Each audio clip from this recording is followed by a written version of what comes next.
Benedict, kamusta yung mga o yung sitwasyon dyan at marami bang nakuhang mga basura?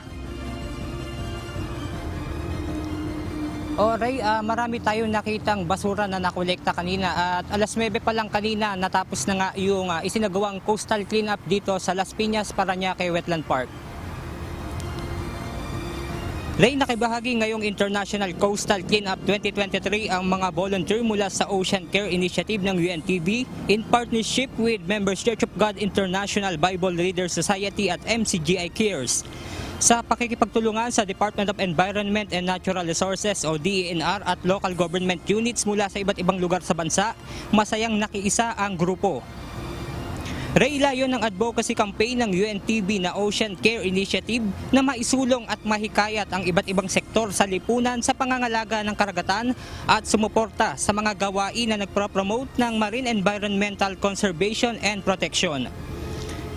Bukas naman sa kalooban ng Panginoon ay sabay-sabay na makikilahok ang mahigit 4,000 volunteers ng OCI sa mahigit 60 lokasyon sa buong bansa. Asahan din ang pakikiisa ng mga volunteer mula sa Florida, USA, Australia, Malaysia, Taiwan, Hong Kong at Brazil. Ray, wala pa tayo nakukuhang datos kung gaano karami yung sako na nakuhang basura dito nga sa isinagawang coastal cleanup dahil patuloy pa yung isinasagawang audit ng mga organizer nito. Ray? O ibig sabihin, Benedict, bukas meron din sa mga susunod bang linggo, may schedule din ng clean-up drive? Ray, bukas tuloy-tuloy ito at gaya nga nasabi sa atin ng OCI ay may mga nakaraan pa silang ginawa na coastal cleanup bago pa nga itong ginawa ngayong araw, Ray. Yung bang quality ng tubig dyan sa Manila Bay, may improvement pa since na nagsasagawa nga tayo ng coastal clean-up drive na ganyan?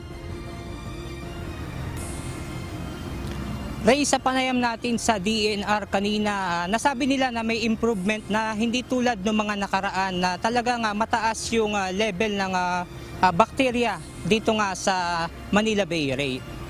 Maraming salamat, Benedict Samson, live mula sa Las Piñas, Parañaque Wetland Park.